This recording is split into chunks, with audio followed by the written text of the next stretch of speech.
in the street. Purple Daily is daily Vikings entertainment. We just want the Vikings to win a Super Bowl before we die. I will ride with this group. Seriously, man. Please. And away we go. Sorry, we hit the over there for those of you that had the 9:05 time slot there, because we were in a deep discussion about Sonny's photo shoot over the weekend. In retrospect, I think maybe you could have just done like a 5-hour photo shoot and skipped that debacle of a Vikings game yesterday altogether. I want the Judd and Sonny photo shoot if we can make that happen. Just a couple I'm all over it. Candids of Judd and little Sonny. I'm all over it. Yeah, like Barney. I would just hold him out front. Oh, that'd be great. That'd be a great photo shoot. It'd be awesome. I think we could do a calendar. A Judd, 12 different awkward ways Judd can hold Declan's baby calendar. How about that? I like a lay down. I like a lay down. Lay down. Oh, no. A little spooning? Yeah. Spooning? No. Zero chance of that. Oh, my God. No, that sounds, no. That's all I'll say. Well, maybe one of those pages can be Judd with Sonny at a quick trip before we get started with our hottest Vikings takes, huh? You know what, Phil? That's a fantastic idea, and here's why. Because you know what kids love? They love sweets. And if you step some sugar, they love sugar, right? Well, why don't you come over to my car? No. I'm saying they love sweets, and so step into the flavor of a good old-fashioned bake sale. Satisfy your sweet tooth with their premium donuts. Now just $2.99 for a 3-pack. So delicious and just like the ones at your hometown bake sale. We're talking about fluffy Long Johns, classic Bismarcks, or ring donuts as well. Quick Trip premium donuts, again, $2.99 for a 3-pack. It's a sweet deal, so check it out. Only at your home of convenience. Only at your home of a place that always has the answers to the test. That's Quick Trip. Yeah. Also, the hottest takes are always powered by Standard Heating and Air Conditioning, Declan. That's right. Yeah, make sure your HVAC systems are ready to rock. In fact, the next thing I need for when Standard Heating comes out here, my old rental place, I had the Wi-Fi thermostat, super handy. You had the thermostat on your phone, so if you were coming out from vacation or you're coming back, you can make sure your house was in the temperature you want. Right now, at standardheating.com, $50 off a Wi-Fi thermostat install. So Standard can make that happen for you too, not just looking at your HVAC system to make sure everything is working order. Don't DIY that type of stuff.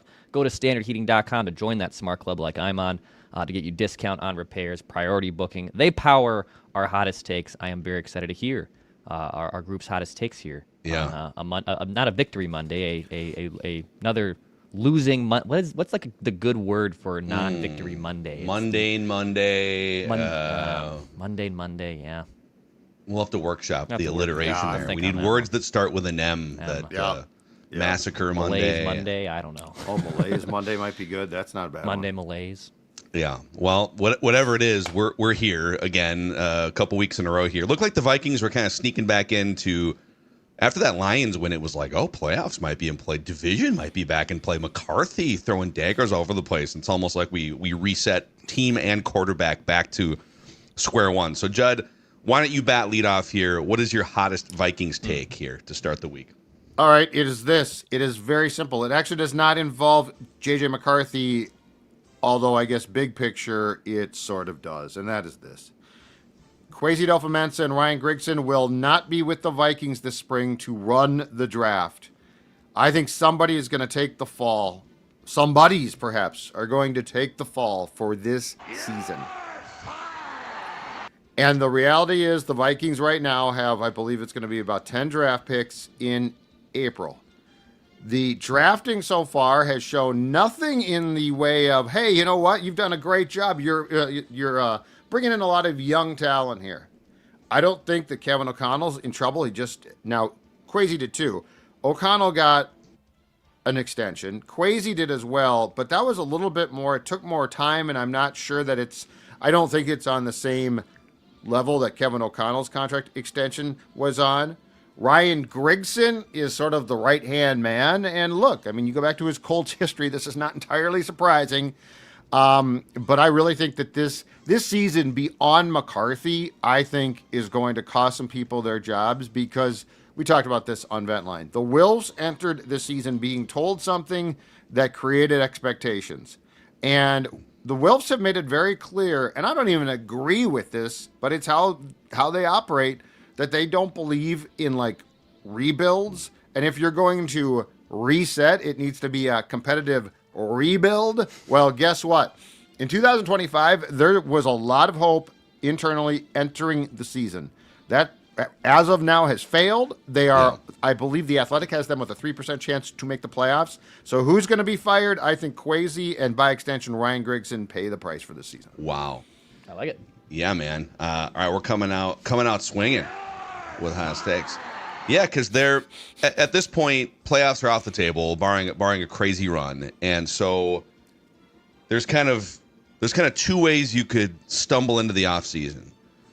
And I'm not sure either one of them are great for Kwesi and Ryan Grigson as the overseers of the draft process that's gone so sideways for them. It hasn't been as bad as 2022, but saying that, well, 2022 was bad, but it hasn't been as bad. I mean, 2022 is one of the worst drafts of any NFL team in the last 20 years. So that okay, you're clearing that bar a couple times since then. That's great. But you could either stumble into the offseason with McCarthy playing a lot better, showing some flashes, and making you feel like, okay, that got a little dicey there around the Bears game, Ravens game, but now that we're 8, 9, 11, 12 games in, no playoffs, but we have a quarterback that has crescendoed his way into the offseason. Now what? Well, the now what is you need to nail 9 or 10 draft picks, not all of them, but like you need to put some good, young, cheap talent around him and Darisaw and Jefferson to keep this thing going forward because you're $40 million over the cap. So there can't be a third straight offseason spending spree, right? So how do you put talent around a quarterback that you believe in if that's the way the season ends? Do you trust Kwesi and Grigson as overseers of the draft to nail those picks? Right now, the answer is probably no. The other way you could go into the offseason is McCarthy keeps playing terribly, and you have to make a decision after 12 games, or you choose to make a decision. Yeah, maybe this is a little early to pull the plug, but Kevin O'Connell, noted quarterback guy, right, doesn't see it. Maybe this is just a 49er situation where, yeah, we bet on the wrong horse. Why continue to exacerbate the problem, right, when we could just get on to the next thing, right? Okay. Do you trust Kwesi and Grigson to oversee that? Like, there's a lot. All roads kind of point to, are those the right guys from a drafting standpoint moving forward to work with Kevin O'Connell? Because I think those guys are closer. The grocery buyers, I think, are closer to a hot seat than the head coach, Kevin O'Connell. For those that are mad at O'Connell for the first half of the season. Well, I think there's going to be frustration, no question, with how, if McCarthy does not show just huge improvement, I think there's going to be frustration at the end of the season when they sit down, and I believe that they basically all, at some point in time, fly out to Jersey and talk about the team and what they're going to do. And so the frustration with McCarthy is obvious, and I get it. But I think the thing that McCarthy is such he's sticking out as a sore thumb so much right now. I think what we're not talking about is all the other draft picks. Like when the Wills were sold on this plan, right? Which is, okay, we got all this cap space. Let's go spend it. Let's go spend it aggressively. Let's get veterans here. We're going to insulate the young quarterback with those veterans. We're going to improve the offensive line. It's going to be peachy keen. We're going to win the division. I think what we're not talking about now is the fact that, why did you have to do that? You had to do that because your drafts have failed. And so if you're the Wilfs, yes, you've got questions about McCarthy, and yes, that's the sexy talker. But the real talker is also, okay, what's behind those drafts, and why did we have to go out and spend like drunken sailors in March? And you had to do it because you didn't have guys who should have naturally been filling in the gaps. They weren't there. Like the 22, you can be tired as you want about talking about the 22 draft class, and I get that. But it was literally like you set out the draft in some ways. Also, and maybe this is like another hottest take or another bigger conversation in an offseason episode, but the Niners, since 2010, have been to 7 conference championship games, 3 Super Bowls, have had really good head coaches, really good front office, infrastructure around them. that they were able to make that decision and they were able to dig out of it immediately because they have shown that they can win with multiple different people and going on playoff runs and making the postseason. Even under, and whoever you want to blame here, under the Wilfs ownership, the Vikings have won 2 playoff games since 2010. You know, so like I don't think it's as fair to say, well, the Niners did it, the Vikings can do it. The Niners, as much as I do think the Vikings are a solidly run organization, the Niners have much better people in charge that have shown that they can get to the Super Bowl and win playoff games when they get there. And they have a head coach that, even though there's been a couple bad seasons, and obviously they've come up short in the Super Bowl, but like they get to the Super Bowl with Kyle Shanahan. And I think everything that Kevin O'Connell, I think, still deserves some runway because Kyle Shanahan also got it. They had a really bad whiff on Trey Lance and missed the playoffs pretty badly in 2 seasons. Patience, trust, okay, move forward. I think the biggest red flag looking ahead on the drafting resume is, okay, in 4 years, the Vikings have drafted, by my count, 10 players in rounds 1, 2, or 3, where you are hunting for starters, if not Pro Bowl guys that can really move the needle, right? Rounds 1 through 3. And I think it's a little subjective, but I think you can say they have 2 high impact hits in those 10 picks to this point. Jordan Addison, and I'll put Donovan Jackson in that mix. He's a rookie, and we'll see. Right. But he looks like a multi-year starting left guard for you next to Christian Darrisaw. Ty Felton, in a year where the Vikings are starved for some playmaking and some offense, they didn't feel good enough about it. They gave up draft capital for Adam Thielen. They were so nervous about their wide receiver room, right? So that's a long-term project. He made a tackle on special teams I saw yesterday. That was nice. McCarthy, we don't know. Dallas Turner, he had a sack. Nice job yesterday. Yeah, he had a nice game, sure. Addison, hit. Mekhi Blackman, maybe a hit for the Colts. Lewis Seen, Andrew Booth, Ed Ingram, Brian Asamoah. Just gone. Right, So right. And there is no reason why, like, it feels like because the drafts here have been so poor, it feels like we're used to, okay, that guy's a 3rd or 4th round pick, but you're going to develop him, right? There are teams that plug those guys in. Like, you can plug in and play. And so we become so used to this sort of, okay, develop them. I mean, there is nothing that said that Dallas Turner couldn't have had a breakout season this year, second year, all year. And so the other problem too is Kwesi can say, well, you know, I mean, I've got my systems down and stuff. It's Grigson's fault. Well, then do you trust Kwesi to hire the next guy who's going to replace Grigson to help him out with football draft matters? My answer is no. So that's why I don't think you're going to have everybody walk away if this season continues sort of down this track, Phil and Dex. I don't think you're going to have everybody just walk away unscathed. yeah, I don't think you're wrong. Dex, you wanna go to bat here? Yeah, I'll go to bat Okay, here. what's your hottest take? All right. All bat clean. The Minnesota Vikings need to bring in this man as soon as possible to help J.J. McCarthy and save everyone's jobs. And that man is Brian Daboll. Wow. So I'm not asking Brian Daboll to take over for Kevin O'Connell. I don't know if I'm necessarily needing him to be the offensive coordinator right away.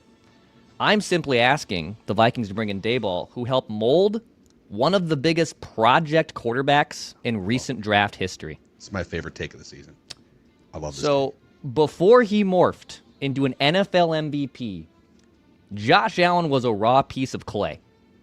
Do you know in his first 5 games, Josh Allen actually had a worse completion percentage than J.J. McCarthy, fewer touchdown passes, and nearly an identical passer rating that's down to the number.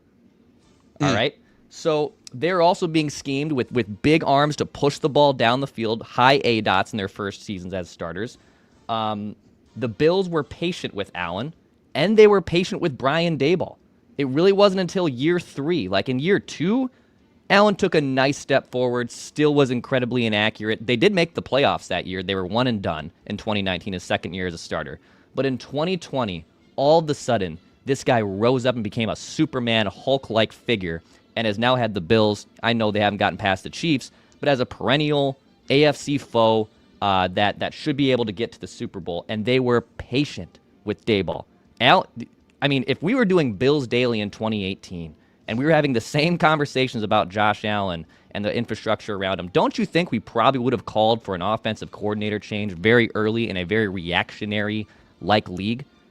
So I know Josh Allen and J.J. McCarthy are literally built different. Josh Allen is humongous, and J.J. McCarthy is athletic and can move his feet, though. And I'm not implying that McCarthy is turning in to Josh Allen, and that's not a guarantee. If I could predict that, I wouldn't be doing this show with you guys. But I think bringing in someone like Brian Daboll, who is on the street right now, just hanging out, bring him in, help him mold J.J. McCarthy, have Kevin O'Connell and Wes Phillips and Josh McCown have a sounding board. The Vikings need to bring in Brian Daboll ASAP to help J.J. McCarthy. That is my hottest take. I love this take.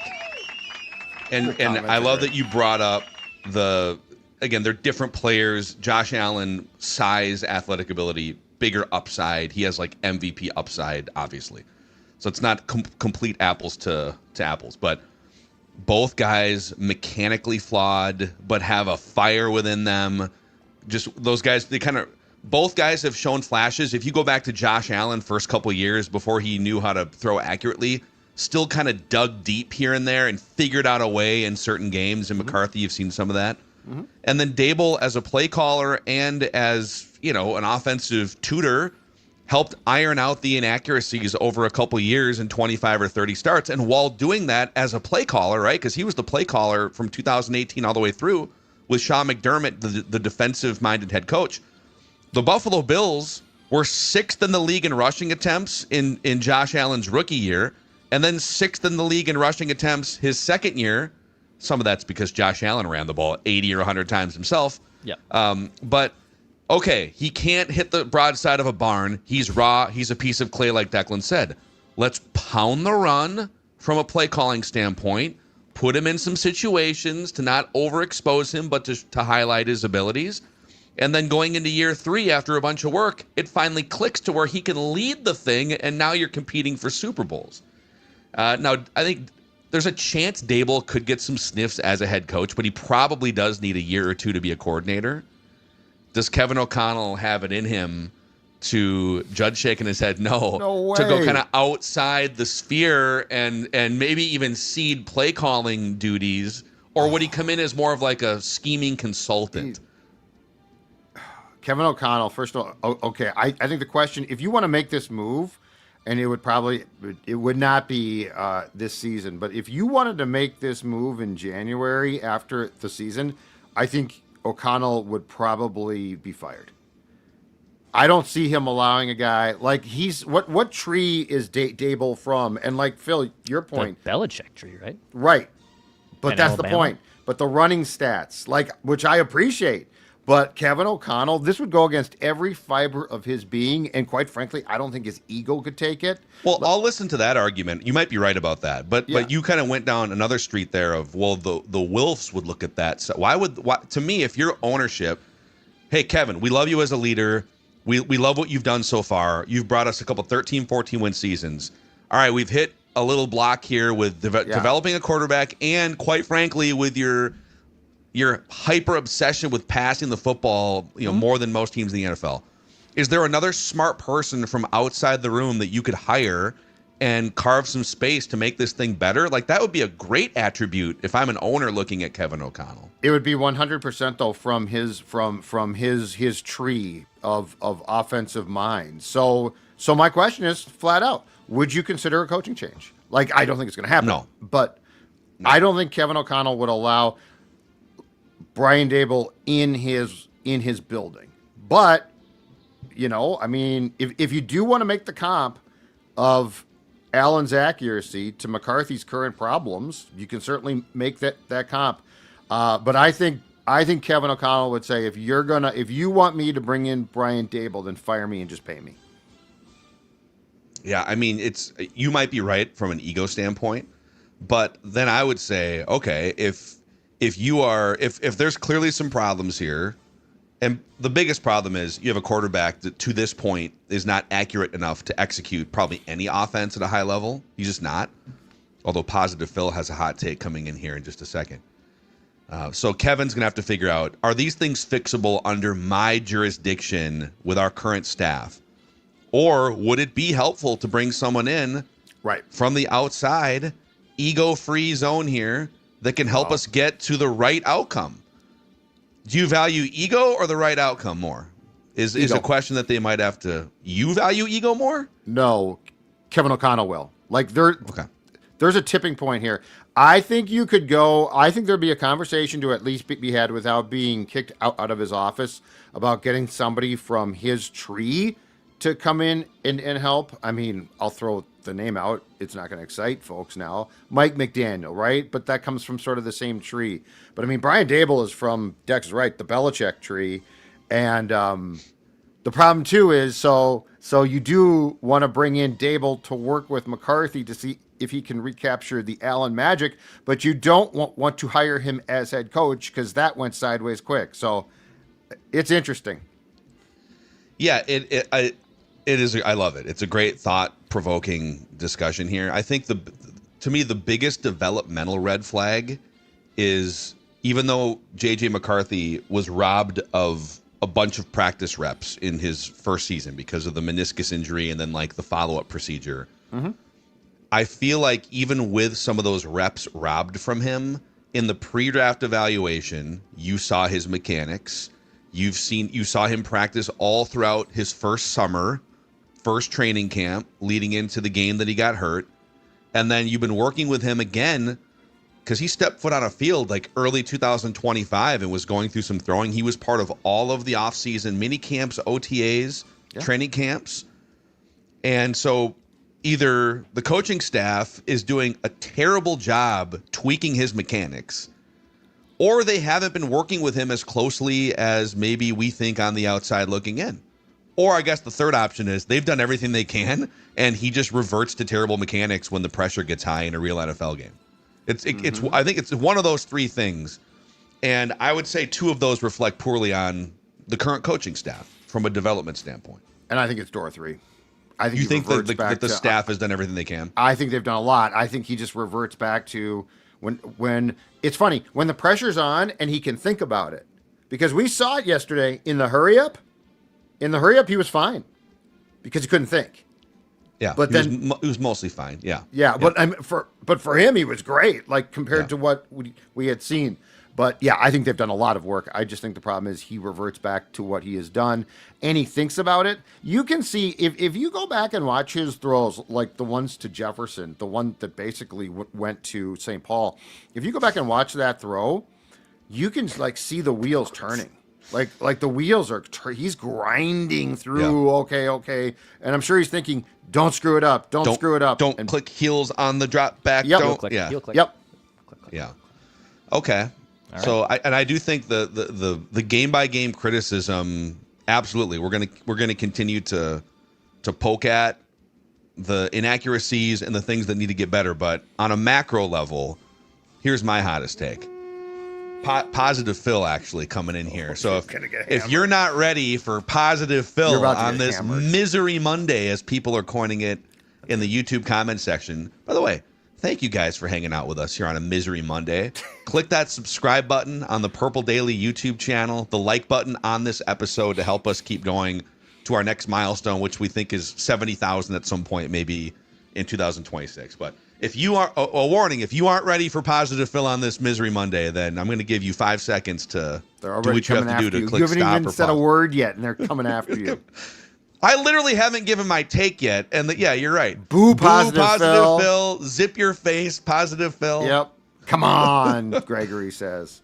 So here's my hottest take: that this season is the most jealous Positive Phil has ever been in his life watching Minnesota Vikings football. And let me explain why. Let him, Positive Phil, explain why. 2 years ago, almost universally, people agreed it's time for the Vikings to pursue a young franchise quarterback, right? That we all said, this is the movie that we want to watch now. Let's put this movie in. Let's grab our popcorn. This is what movies are made of. It's a Tuesday night game against the Hawks. And now, 5 minutes into the movie that we all wanted to watch, and everybody else in the theater, except for Positive Phil, is like, I already know how this movie ends. I don't need to see the rest of the movie because I know how this movie ends. And Positive Phil feels like Positive Phil wishes that he had the same superpower to identify 5 minutes into a movie. Yep, this is the end. I'm 100% certain that this movie is a bust. That's incredible intuition that Positive Phil wishes he had. And I do wish that all of these wise football sages, the people that know after 5 games and 140 career throws, which quarterbacks are busts and which ones are going to be hits. Because if we had these wise football sages, the media, fans, everyone who is looking at J.J. McCarthy and saying, well, I already know how this movie ends. Everyone should be fired. Let's move on. Well, we could have applied that same wisdom to, we should grab a DeLorean and go back in time, and we could apply that same wisdom. We wouldn't have to wait 10 seasons to know that certain quarterbacks are busts or hits. Mm-hmm. For example, I would assume these people right away, 20 years ago, without wasting any time, could have told you that quarterback A with a 46 passer rating after his first 140 throws was a bust, obviously, right?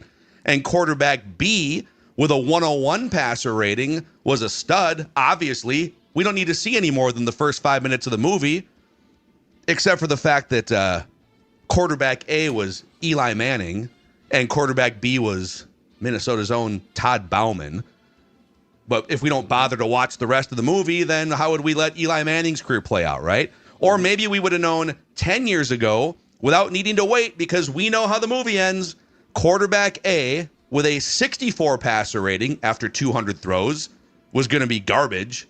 And quarterback B with a passer rating of 97 was a franchise guy. Except for the fact that quarterback A was Jared Goff and quarterback B was A.J. McCarron. But a lot of you guys made that decision probably within the first 5 seconds. Oh, Goff can't play. McCarron, that's a leader. That's a stud right there, right? Mm-hmm. Or maybe to Declan's hottest take, we could have easily determined after the first 5 minutes of the movie that quarterback A with a terrible 52% completion rate after 150 throws was a mistake by that team, and quarterback B slinging it at 63% in his first 150 throws was a future MVP. Except for the fact that quarterback A was Josh Allen and quarterback B was Kyle Allen for the Carolina Panthers. So it is entirely possible that the outcome is the obvious outcome after 5 games and that, hey, he's going to be a bust and Positive Phil is just too dumb to recognize a bust this early when he sees one. But it's also possible, if not likely, that a bunch of people are rushing to be right about something that almost always takes longer than 5 games and 140 throws to play itself out. People are stumbling all over each other to try to be the first ones to say and plant a flag in the ground that this is a bad mistake, it's a bust, he can't play, and there's no need to continue forward with the rest of the movie. And so it's like people went to the IKEA quarterback store 2 years ago, and they're shocked that there's some assembly required with this couch. So either you're just going to open up the box, and there's your stand-up desk. I can't do that. You need to assemble it. There's going to be times where you're yelling at the directions, okay? Then I'm out. So I'm gonna keep pointing out the bad things and the flaws and poking, and he's gonna wind up pretty high up on the pie chart of blame here in just a moment. On a micro level, on a macro level, take a deep breath, everyone. Let's for sure let this season play out, and then we can pause, have a discussion, January, February, and kind of see what the landscape looks like. But a lot of people know what they think they know what the outcome of this movie is after the first 5 minutes. And I want to see more. I want to see more of the movie. So I'll defend the fans a little bit here, though, because I think what they're also reacting to is how terrible it looks. And in the moment, that's what fans do. Like if Kirk Cousins had a bad game, he got booed as well. So I think that there's a lot of like, this is hard to watch. This is like Justin Jefferson standing right there, and then he's pissed off. So fans are like, what the hell? So I get where fans are coming from. But yeah, this is why you just need to start him. You need to start him the rest of the season and then talk about it. Get information. And you might decide, you know what? We still don't know yet. So let's try, now does that mean that you might bring in a veteran, I don't know, to compete, to push him? Like, they purposely didn't push him in training camp at all. But that being said, yeah, you have to start him. You have to see what you have. Now, do I expect fans in the stadium to tolerate it and just cheer it? No, absolutely not. I mean, yesterday was very difficult to watch. It was a damn car crash. But that being said, yeah, we're going to have to wait. And as we discussed on Vet Line yesterday, the Vikings have done a terrible job at this through the years. Fans here, they are not prepared for this. The Vikings have always said, we'll just go out and get a veteran. Yeah. We'll go out and get a veteran. And so then it's like, Sam Darnold. Sam Darnold looked great. Why would you give up on Sam Darnold? And so, like, if you go through this, really the last extended young quarterback who got a chance, who developed, was Dante Culpepper. Ponder didn't. Bridgewater got hurt. As Cliff Jaden points out, Positive Phil is going to take J.J. McCarthy in the quarterback cesspool challenge this week. I did against Detroit. I got screwed on that. Why couldn't I? Like, he came off those 2 games. The next 2 games, I could have taken him. I've had a bad year. There will be changes in the Judd cabinet of the cesspool challenge pickers. Oh, you're gonna not only fire the Vikings actual front office, but your quarterback cesspool challenge front office as well. I'm scapegoating my people. They deserve it. Terrible year. Wow, those are takes from like different areas of the takeosphere right there off that game yesterday. Any other just thoughts off the takes there before we get to our weekly pie chart of blame? No, I think we've said it, and I think it comes down to this. Ultimately, in that building, there's going to be discussions that go beyond McCarthy, but McCarthy is the most important. Ultimately, discussion. I think that's it. Yeah, it's fair. All right. Hey, this Thursday at the Roseville Buffalo Wild Wings, we're going to be hanging out for our next Purple Daily Unplugged event. So if you want to come up, if you want to fire some people, we'll have a microphone. If you want to tell Positive Phil that he is a weenie and that he doesn't know ball, you can. If you want to tell Declan that Brian Daboll is an incompetent boob of a football man and that would be a bad idea, you can come hang out with us for the next Purple Daily Unplugged event. Thursday this week, November 20th, 6 o'clock when we start hanging out, and then 6:30 is when we'll start podcasting, and then we'll probably hang around and watch some Thursday Night Football there as well. We're giving away 5 Pepsi tailgate kits. And speaking of Pepsi, where's my Pepsi cup? There it is. This man was a little frustrated on the sidelines yesterday. You look like that. But he caught some passes. He was doing his thing there for a little bit. Justin Jefferson souvenir cups, courtesy of Pepsi, available in 3 different places. Home games at US Bank Stadium, Hy-Vee Fast and Fresh locations, and Buffalo Wild Wings. When you order 10 wings, any style, and a Pepsi, you get this cup. Buffalo Wild Wings, the preferred sports bar of the Minnesota Vikings. Oh, yeah, there's a QR code on the side. If you scan it, you can enter to win Victor's very own Polaris Ranger 1000. And Pepsi, the official beverage of the Minnesota Vikings. All right, Underdog, Dex. What's going on Underdog today? Yeah, you can go on Underdog. Make sure your notifications are turned on too for when either breaking news happens, which obviously can tip you off, but also some boosts. Sometimes boosts will hop in there, 50%, 40%. There's plenty of awesome options at Underdog, and you can do cross-sport entries, riding higher or lower across a variety of different sports too. You can do NBA and NFL at the same time. Take Anthony Edwards and maybe a J.J. McCarthy interception, higher or lower. You can cross sport. You can do so many different things. Keep sending me those screenshots too. Sign up with promo code SCORE, and you can win some a ton of cash in your pocket. Underdog promo code SCORE at sign up. And Judd, Vector Windows new to the Purple Daily Mix here. We appreciate it. I saw across the street on Thursday a Vector Windows car. You know why? Because they are that good. They are that good. And in this state, folks, we know how to handle tough conditions, and so do our friends at Vector Windows and Doors. Vector products are engineered to stand up to the elements while keeping your home comfortable and efficient. Locally made and built to perform season after season. Their vinyl windows and patio doors are reliable, they're energy efficient, and backed by fantastic support. Vector is a proud example of local craftsmanship and commitment, so go with the home team. Go with Vector. Find your local Vector dealer at vectorwindows.com/dealer. That's Vector, VECTOR, windows.com/dealer. All right, boys. The Rock knows how you feel about pie. When the Vikings win, which is rarely this season, we give you a pie chart of praise. When they lose, it's a pie chart of blame. Yeah. It's true. And so I'm going to keep this pretty simple here. Okay. 5 slices. All right. 5 slices here. And if you see any major omissions, we can bring those up at the end. But we'll start with the first slice here, which is 8%. The Rock knows how you feel about pie. Generally, I thought the Brian Flores defense was pretty good in this game. They were pressuring Caleb, considering the offense, again, turned the ball over a couple times, and the Bears wind up running like 20 more plays and having the ball for 15 more minutes, and then there's some sudden changes in there.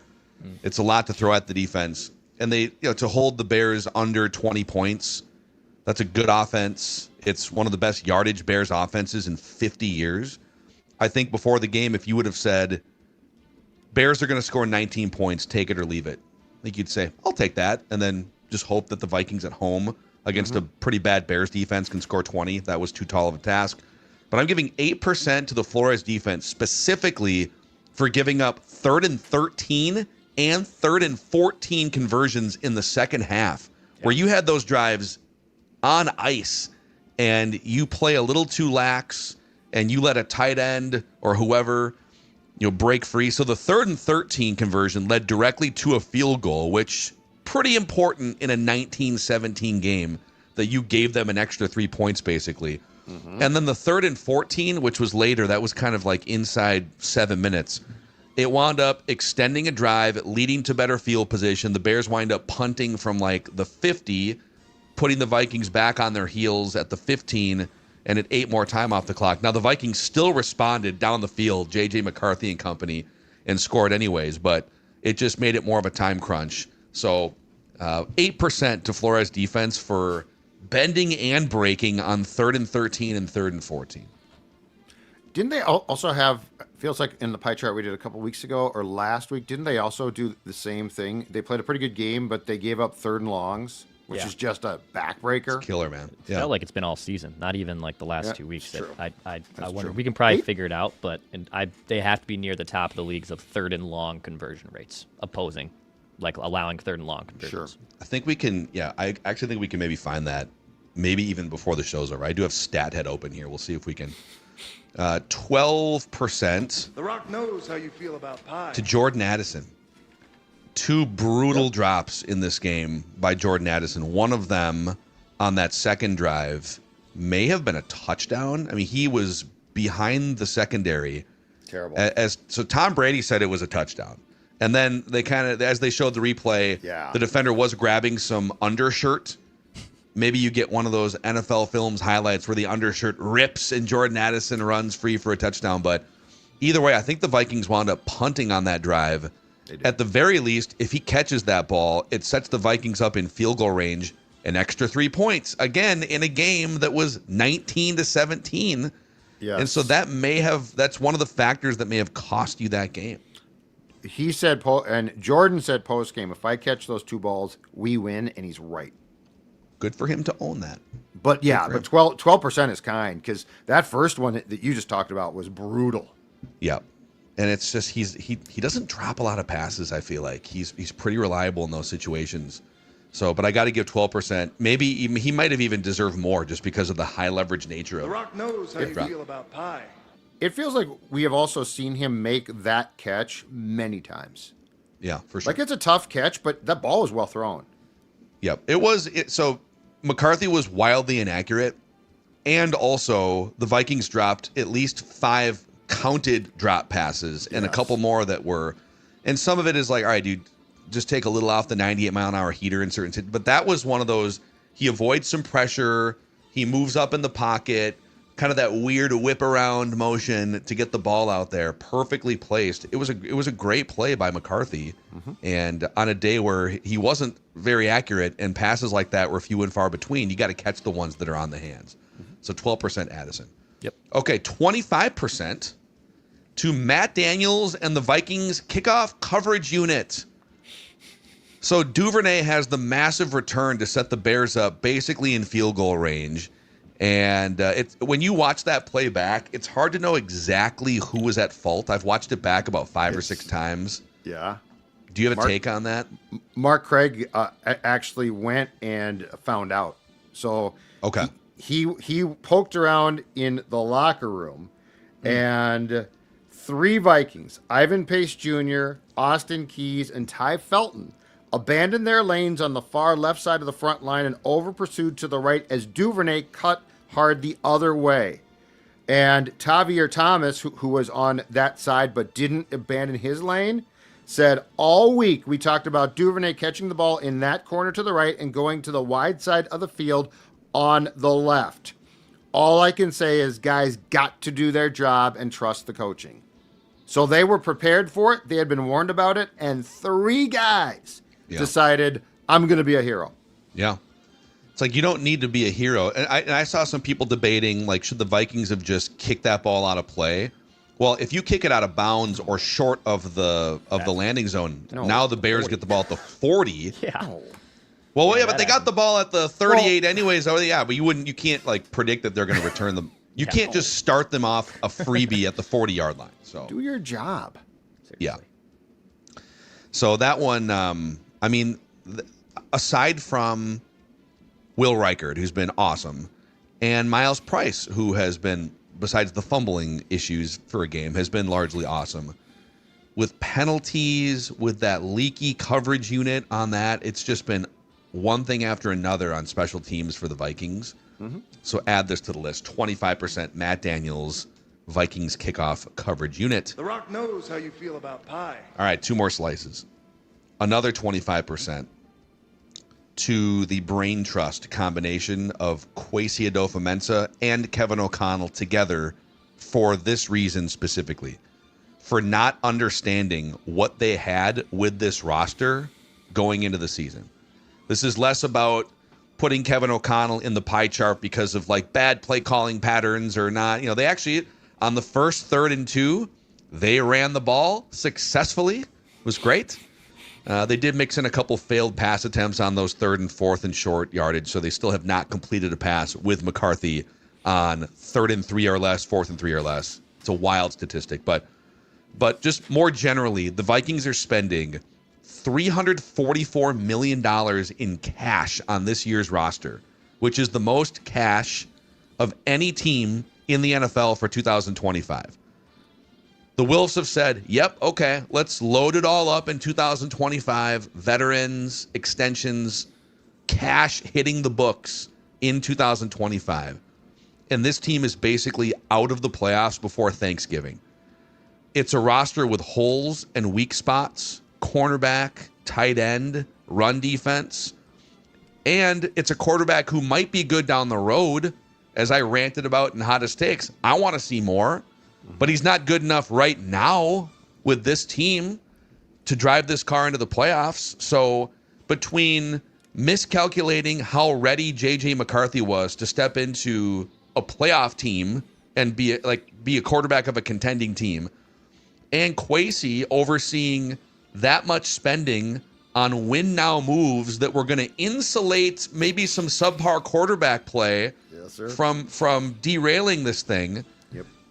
Those things have both kind of blown up in their faces. And so Kwesi and KOC, 25% of the pie chart for this game, all of those things sort of manifesting in front of us over 3 hours. That's incredibly fair. In fact, that might not be enough considering how poorly it's gone. But yeah, it is. Miscalculation is the best word. Miscalculation is the best word. They thought everybody was. It was like, and look, I mean, we bought into it, so blame here as well. But in retrospect, it was like, well, if all these optimal things happen, it's like, okay, that's if all of those optimal things happen. But the reality is, very few of them have. Yeah. So yeah.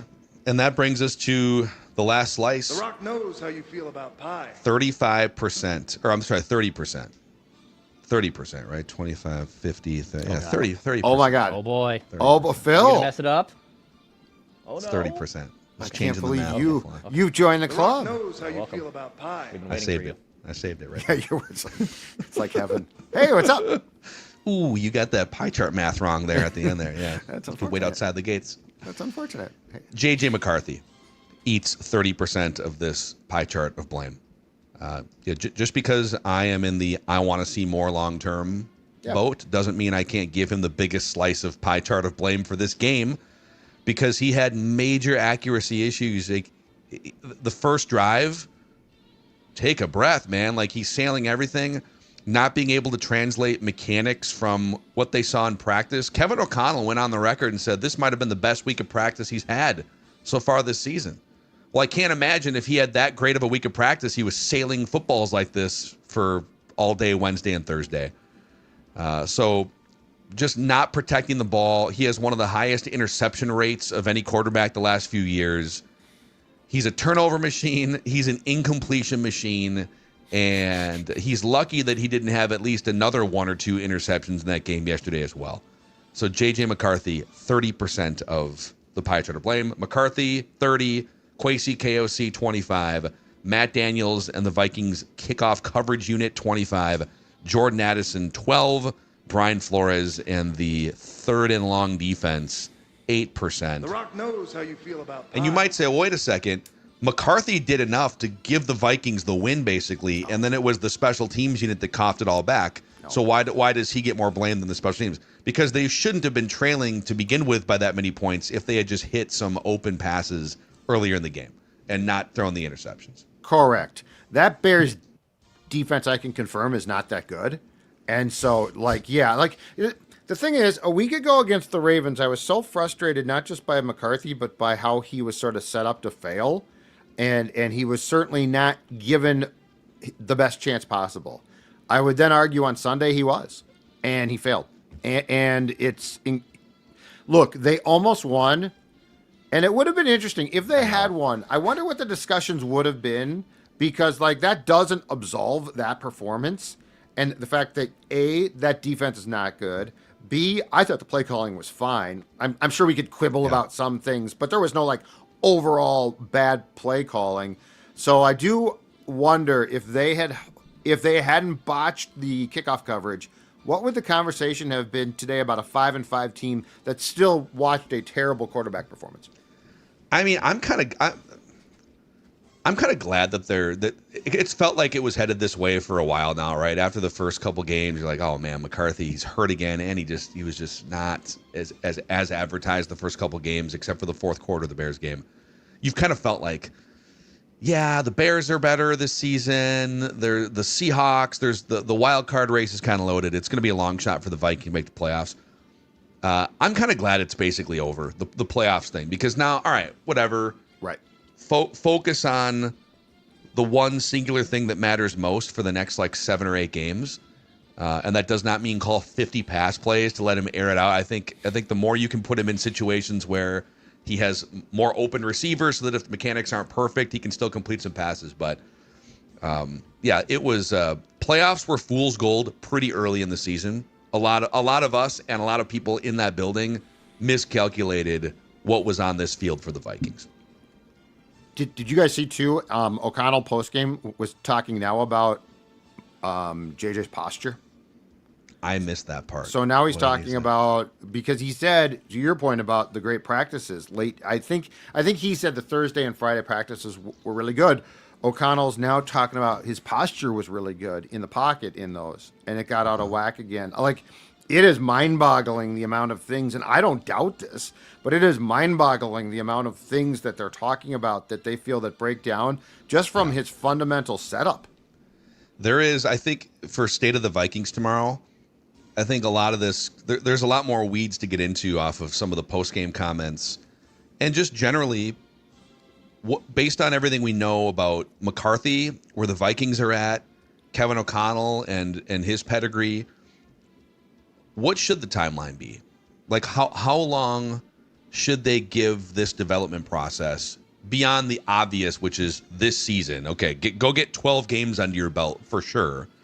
Right. But then, okay, Right. what are the factors that need to be considered to automatically say 17-game renewal as the starting quarterback in 2026. There is a deep discussion to be had on this show and behind those walls at that practice facility. And you said it, though, on the show on Ventline. Part of the discussion, fair or not, has to be, do you have the stomach for it? Like, that's a big part of the discussion. And I'm telling you, the Wilfs might say, no, we don't. Sorry.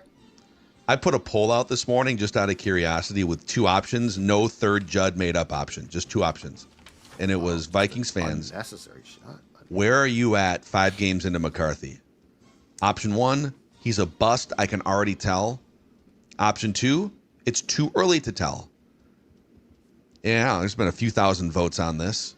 21% of people already believe that they've seen enough. He's a bust after 5 games. I can already tell he's a bust after 5 games. You know? Again, Positive Phil jealous of that ability to see so clairvoyantly, but that's a pretty big percentage. And I think if you were to broaden that out to like all Vikings fans, maybe it regresses down to 15%, but a pretty large percentage of people are like, the thing that I was super excited about 2 years ago, I don't have the stomach or the patience to watch anymore. That's basically what this says. 15 to 20% of people. But that's this sport, right? Like, this sport is you watch a guy be successful, a draft pick, and you think, I want that. Let's get that. Cheap, successful. But you only play once a week. And, like, people dedicate, I admire them. Fans, a lot of us, dedicate a lot of our thought to Sundays in the fall, right? Late summer and fall. And we're going to sit down and watch these games. And in a lot of cases, you're going to watch your team play. And you sit down yesterday, like, imagine being a 9-to-5er, hard job, and all you're looking forward to is 17 beers and Vikings football on Sunday. Wow. Maybe 18 beers. And you have to watch that.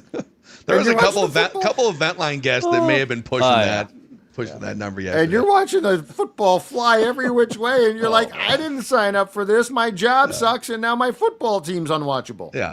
And it's like if you zoom out and say, if you go back to the Bills in 2018 and say, man, Josh Allen there was a stretch where he had like 4 absolute clunker games in a row, which now is a speck of dust in an awesome Hall of Fame caliber career. Yeah. But in the moment, as a Bills fan, you're like, are you kidding me? We haven't made the playoffs in 20 years, and now here's this idiot sailing passes all over the place. Wyoming? We drafted this guy out of Wyoming? A reach. What's happening right now, you know? You're right. And go ask, and I'm not saying that he might be a bust. He might be a bust. I'm saying we aren't going to know for sure for not a long time, but we need more than 5 games. And you think there's some Cleveland Browns fans that are watching that bleep show yesterday with Shador and Dylan Gabriel and all this carousel, and then flipping on a Tampa Bay Bucks game every once in a while thinking, God, we used to trash that guy every single week because he was a young quarterback who didn't know what he was doing. Although that team also went out and paid huge for Deshaun Watson too. Yeah, well, that's my point. Like, they spazzed on Mayfield and said after he actually played like way better than McCarthy has been playing for the Vikings for a year and a half or 2 years in Cleveland, and they were like, yeah, this guy ain't it. Let's desperately throw $50 million a year at the creepo who has 42 massage therapists in his phone. Yeah, who is to know? What about the massage? Who is to know about the massage therapist? The Rock knows. All right, it's time for some silver linings here in a moment. One of the silver linings is that it is Give to the Max week, and I feel like whenever we ask the Purple Daily and Score North podcast audience to help us raise money for a good cause, you guys pretty much always step up. And look at those cute little 4-legged friends. So, in honor of Give to the Max week, all week long here, we are throwing our support behind the Bond Between, which is formerly Secondhand Hounds. The Bond Between is a one-of-a-kind animal well-being organization who has rescued over 30,000 dogs and cats and build programs to keep people with their pets. They do so many great things to connect pets with people. And so all we ask is that if you're able to donate sometime this week, whether it's $5 or $500, go to scorenorth.com/donate, scorenorth.com/donate. A big thanks to Nutrisource who's been a big supporter of the Bomb Between and throughout the years, Score North podcasts. If we can raise at least $3,000 this week, Nutrisource will match $3,000. Also, 10 random people who donate any amount. If you donate any amount, 10 random people are going to receive a signed Judd's Camp Notes reporter's notebook and a mini Purple Daily pennant to be mailed sometime before the end of the year. So scorenorth.com/donate. Also a shout out to Prize Picks. So, boy, Prize Picks, man. All you had to do was you pretty much had to look at any JJ McCarthy number and select less on it, and you probably made some money on the Prize Picks app. But it's really easy. You open up the Prize Picks app, you use the code Purple Daily, you get $50 in lineups when you play your first $5 lineup. And tonight we have this is the best part. We have a dud Monday Night Football game between the Raiders and the Cowboys. Well, how do you make that game a little more fun? You hop on the old Prize Picks app and you say, George Pickens, okay. George Pickens, 64.5 receiving yards. How can I make this more fun? Well, let's go more on George Pickens and just root for him the entire game. So, go download that Prize Picks app and use the code Purple Daily. You can also help the show as well. And hey, if the Vikings made your stomach turn yesterday, well, that's where the good folks at Minji Digestive Health come in. You don't have to suffer with digestive concerns or try to tough them out on your own. I've had a lot, as we've talked about on the show throughout my life, personal experience with digestive issues.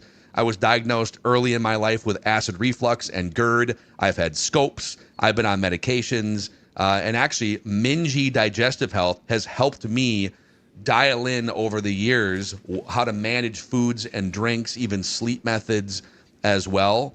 You don't have to let digestive issues embarrass you or sideline you or alter your day-to-day life. Get expert coaching from Minji Digestive Health. Schedule a visit at mngi.com. That's minji.com, mngi.com. Okay. Silver linings. Old Dex, yeah. So it's a silver lining, but it's also probably a bigger nitpick.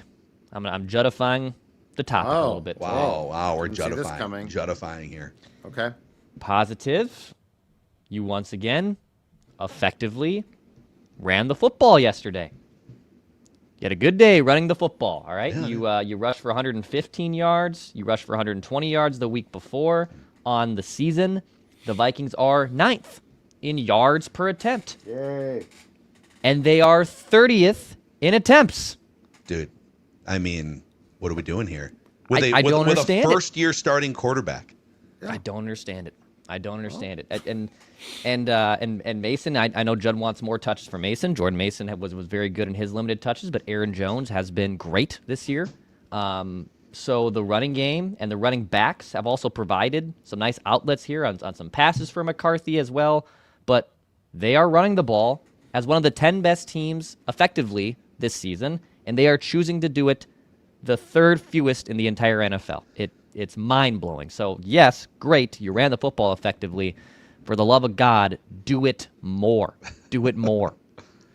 Yeah, it is. It's a good running game. It's not the Colts or the Eagles from last year, but it's a serviceable, like you said, it's the 9th yards per attempt running game in the NFL. Mm-hmm. And they even trailing, they decided even down 2 touchdowns and 1 touchdown on the game go ahead at the time drive, they handed off a couple times because you can gain 7 yards and keep the defense off balance. I feel like of late, in fact, the last 2 games for sure, in which the Vikings have scuffled in a huge way, I feel like the offensive line, the pass protection, run blocking has been fine. I feel like it's been absolutely fine. So that's not a complaint. That was a complaint. It's not a complaint now. Yeah, it is. The Baltimore game, when KO either resigns or gets fired or goes out a Super Bowl champion, one of the five most confusing Kevin O'Connell days will be the Baltimore game. I will always say I was shocked by that game. Yeah. Winnable. A winnable football game. Joe, what's a silver lining in your head right now? I'm going to go with the slam dunk one. Dallas Turner, interestingly enough, subbing in for Grenard, who was out with a shoulder injury on Sunday. So Dallas Turner was taking reps for quite a while in the Van Ginkel spot. Didn't do great there. He was okay. I actually thought he had a really strong game. He had a sack. He should have had 2 sacks. He had 2 tackles for a loss. He hit Caleb Williams 3 times. He broke up a pass. So playing the Grenard role, this was the first. This was a positive sign. Can you carry this on now? Can you continue this? Mm-hmm. But Dallas Turner, challenged by a lot of people, I think inside and outside of the building, told, hey, you know what, on Sunday, it's go time. You got to show up and play. You can't just show up and play okay. I thought he had a really nice game. Now, can you build off of that? Even when Grenard comes back, can you continue to do that? That would help a lot in a lot of ways, because right now he's been okay. Until yesterday, certainly not a guy that you trade up a bunch of capital for in the first round. Yesterday, you at least saw some of the payoff. Yep. You'd like to see just some ruckus being caused. Just be in there, be in the mix. Okay. He's taking some steps. Yep. I would say my silver linings are the two of the biggest glaring issues on offense throughout the season so far have been largely cleaned up over the past couple weeks. One being J.J. McCarthy's sack taking. Yep. I mean, he came into that Ravens game having taken sacks on 40% of pressures, just atrocious, just standing back there. He only took 1 sack in the Ravens game, no sacks yesterday. Yep. And some of that's offensive line credit too, but it's also quarterback, hey, have that clock going off a little quicker in your head. So that's a total of, I think, 80 called pass plays and 1 sack over the last 2 weeks. Both losses, and when he does throw the ball, there's been a lot of erratic stuff and interceptions. So more to clean up, but step 1 is don't take so many sacks. Those are killing your down and distance, killing drives. And then the second thing is they went from having 8 false start penalties against Baltimore. I don't think did they have 1? Darisaw jumped late. They had 1, and it took a 3rd and 2 to 3rd and 7 and actually hurt them. It did crush them, yeah. But it wasn't 8, so they did clean No, it wasn't. a little bit of that up. So those are two, you gotta search deep for those offensive silver linings. But if they can continue forward and not be taking a bunch of pre-snap penalties and not be taking sacks, they're gonna move the ball. And it's up to the quarterback to not throw devastating game-altering interceptions, but a couple silver linings. And just bring the ball down. I mean, that ball that flew, the one that brought the rain of booze on, right? On the third the Jefferson down. one? Yeah. What's the estimation of how far that flew over that poor guy's head? It looked like a throwaway. Yeah. And it should have Jefferson been an easy ordinarily first goes down up for, completion. he's like, I can't get to that. Yeah. So, all right, guys. Well, there's your hottest takes, your pie chart, some silver linings. And tomorrow we're going to have a really deep dive State of the Vikings episode where we go even further into some of these conversations. And the Purple Daily Unplugged event at B-Dubs in Roseville on Thursday. Would love to see you guys, 6 o'clock. And then scorenorth.com/donate for Give to the Max week. The bob between helping animals in need, connect them with people. Yeah. Little I Barnabas. love dogs and cats. Yeah, little Barnabas. I'm just thinking about him right here. A rescue, a guy that could have benefited from this.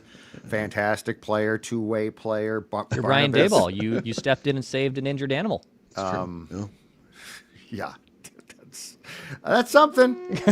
That's a comparison for sure. Oh, man. Also be on the lookout for NFL takes on the Purple Daily feed today. Before I Die with Leighton and Jason and Jesse. And in the next couple days, a Trenches episode with Boone, who I don't know what he's going to want to break down, but we'll get together. Maybe even go live again. We'll see. But for the Sports Dad, for Dex, for old Sonny, for Barnabas, I'm Phil. We'll see you guys tomorrow here. We just want the Vikings to win a Super Bowl before we die. It's looking bleak this year.